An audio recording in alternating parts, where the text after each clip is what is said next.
Would you take a look at that? Look at that! It's the Sometimes Vlog! It's a vlog that happens sometimes.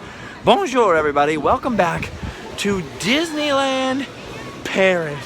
Do you hear those birds? There are seabirds flying through the air as we look across this little water area towards the Jolly Roger parked in front of Skull Rock.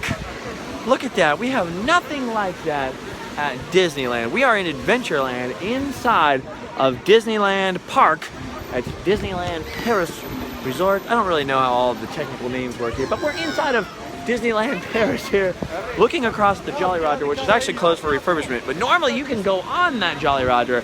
Skull Rock up there, which you can climb into. We'll have to say that for another vlog.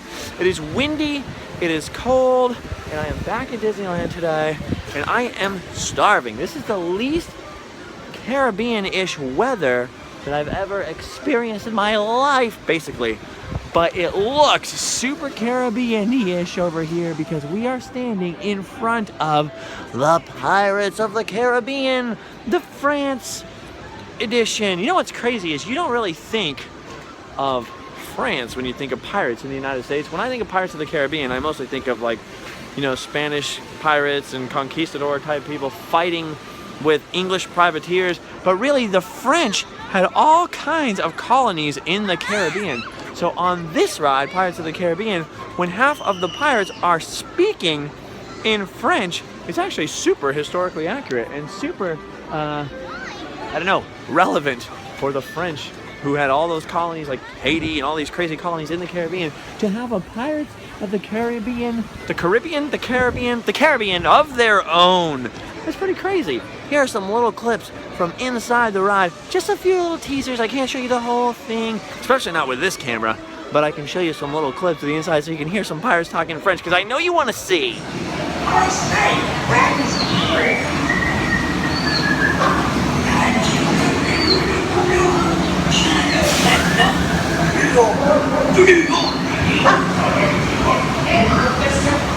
Wait a minute. A drop! What the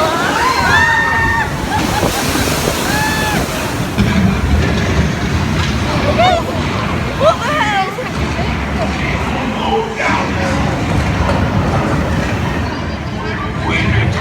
No se lo digas, Carlos.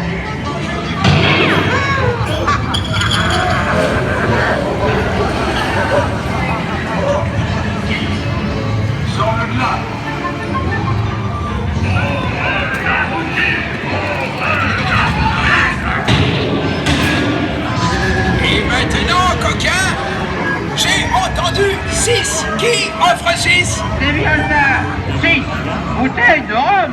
Garde ton rhum, c'est l'or que je veux. Je serais bien livreur pour une fillette comme celle-ci. Gardez les yeux grands ouverts, compagnons.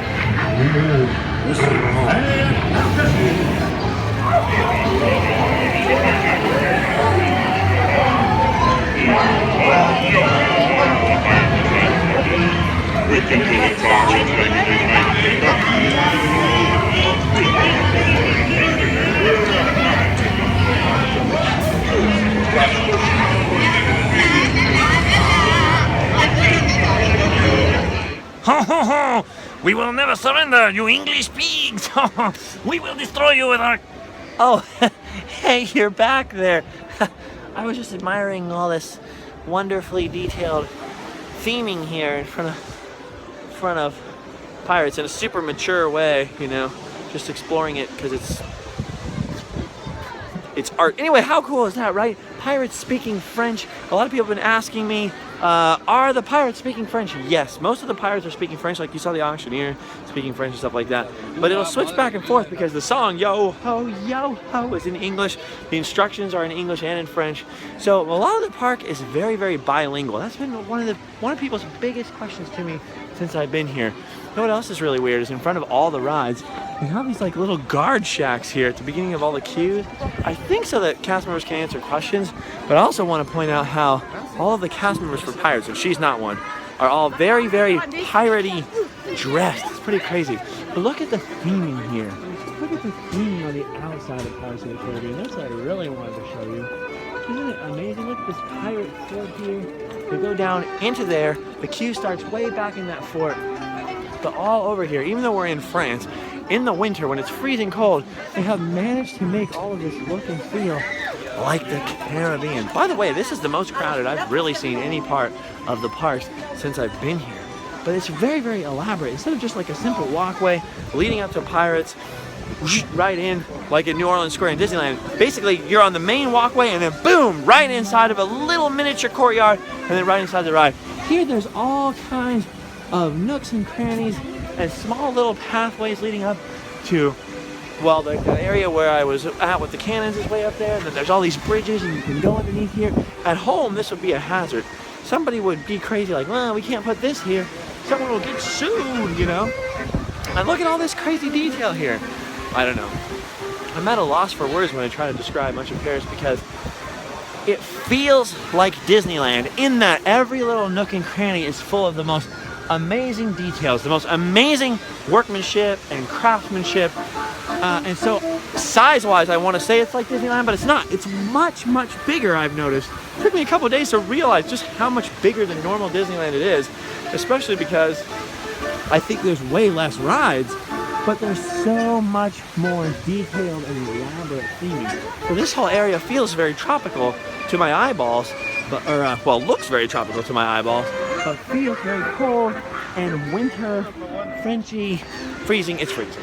Over here is Adventure Isle, which is kind of like the Tom Sawyer Island, but it's in Adventureland, and it's way crazier. We're gonna have to say that again for a separate situation. Up here is this crazy tower, which every once in a while just lights up with a crazy fire at the top, and you can see these pieces of the fort over here, all elaborate. And look what I was saying about all the walkways, all these elaborate little nooks and crannies and walkways. So you can sort of get lost. Hello.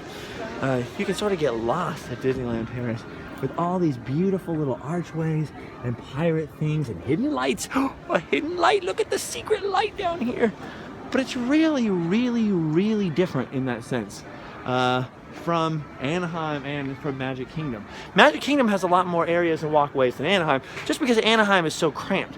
But the reason why this feels so much more like Anaheim, this is the only Disney park that feels like Disneyland to me that I've ever been in. And I've been in 8 now, other than Disneyland itself. And the reason is because every little area is filled with detail, aging. You feel like you're part of the pirate story just walking around on the outside of it. So that is pretty cool. Anyway, in addition to Pirates of the Caribbean being here, and being totally different, by the way, the ride is very, very different. You start through this crazy Caribbean lagoon rather than starting in New Orleans. You work your way up through this crazy fort where the pirates are fighting, down into the big fight scene, and end with the cave. So there's almost a moral to the story this time, that if you rape and pillage and live a crazy pirate's life, then at the end of it, you might end up in prison or a dead skeleton sitting on top of a pile of treasure that you can't take with you. So you better spend it. You better go out and live. You better go out and live fast and die poor, if you know what I'm saying. I was really hoping that this tower would spontaneously combust, as it's been doing throughout the day, but look at this. We just walked around this. We could have gone this way instead.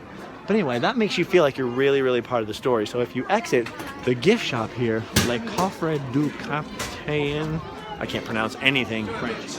If you exit through the gift shop here, oh, by the way, there's another big difference in Pirates I'm going to show you while we're back here. Let me go backwards to this gift shop. Okay. You got to ignore the Nightmare Before Christmas stuff. They don't have a Haunted Mansion layover here, so their Nightmare Before Christmas stuff is just sort of scattered around. What's up? All the detail thing, even in every gift shop is like this. Every single gift shop is super elaborately themed. Much of the merchandise is very similar to home, so I won't really go through all the merch with you, but there's all these little nooks and crannies and little treasure holes and just crazy stuff back here in the Pirates gift shop. All right, see, it's taking a while to work my way back. All these people are purchasing the thing that I want to show you, which is come back here, come back here, come back here. It's taking a while. This place is a little bit bigger and spread out. This is the exit for Pirates of the Caribbean, the ride, right here. You exit right here where you load, and then you come up here, and they actually have photos on the drop in Pirates. They actually take your picture and you can purchase a souvenir photo of you on the drop in Pirates of the Caribbean. Anyway, then you come into the gift shop, you buy all this stuff. And what I was gonna say is, if you're a kid here and you get lucky enough to get the sword and the pirate hat and all that, you've got all this crazy space outside to run around in being a pirate. See what I was saying about the cast member outfits over here? They look way more piratey and crazy. Some of them have big, elaborate tricorn hats and feathers and, you know, stuff like this on their heads, and it's pretty wild. Anyway, if you get the pirate sword and the pirate outfit here and you're a kid, you can totally run around all, you know, for a good long while in this area pretending you're a pirate because there's so many nooks and crannies. Anyway, so other than the main attraction, Pirates of the Caribbean itself, and the gift shop over here and all these pathways and the amazing landscaping, it really does make it look tropical, even while it's literally almost freezing. They also have this, the Blue Lagoon restaurant. Now, I have not eaten all day long, so the Blue Lagoon restaurant sounds pretty tempting to me because it's afternoon now and I am hungry. It's really hard to find gluten-free food here, and I know they have some inside. Unfortunately, though, the Blue Lagoon restaurant, as cool as it is, you need a restaurant. Hold on, sorry, I just was trying to figure out what this is. Oh, a little stroller parking area. Oh, secret, look what I was saying about nooks and crannies. You need a reservation. This is kind of like the Blue Bayou at home. So Pirates of the Caribbean, right over there, the entrance, the gift shop and the exit, and then this Blue Lagoon restaurant. Just like the exit of Disneyland, Pirates of the Caribbean has the entrance to the Blue Bayou restaurant. Because, you know, in Disneyland, you leave your pirates, you board a boat from New Orleans out into the bayou and then into the Caribbean, you know. Well, here you board a boat in the Blue Lagoon, and this restaurant also sits inside of the ride of pirates, and you can see pirates going by. It's just too bad you need a reservation. Unfortunately, you do. You need one. You can't just walk in. Fortunately, though, I already did make a reservation, so let's get this scarf off, go inside, and check in.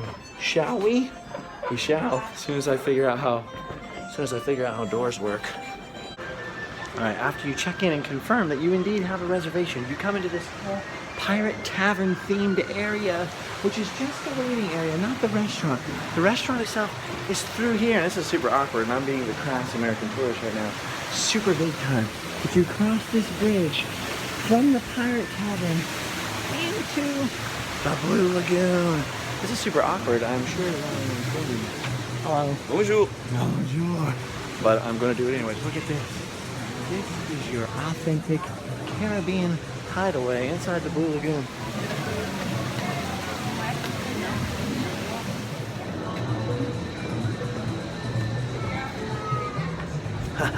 Okay, come on back here. Look at this. Right here is my table. Right under the back of this pirate ship, and right over here on the other side is a boat going into Pirates of the Caribbean through this sunken ship where they will see a little octopus and then continue on into the ride. And all of these people get to sit next to the water and watch the boats going into Pirates of the Caribbean, just like the Blue Bayou back home. The Blue Lagoon. It's pretty fancy in here. Pretty nice. Look at this. It really looks Caribbean in that it looks all French Caribbean in a way, like all exciting and colorful and cool. Look at all this crazy stuff. Where Blue Bayou at home looks way more like New Orleans, you know, in, well, the French look in Louisiana versus this full on in the Caribbean, in the lagoon. I like it. I'm gonna sit down now and eat and not be so rude to all the people trying to enjoy their meal in here. But this is pretty exciting.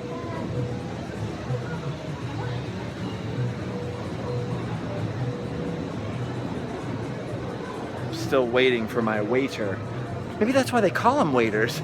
And so I'm just looking around at the scenery and getting up out of my chair and being, you know, totally inappropriate for a restaurant. But side note, can we take a look at these? All over Disneyland Paris, I have seen these. Let me look at this one that's more in the light. These are the high chairs here at Disneyland Paris. They are shaped like Mickey. Isn't that cute?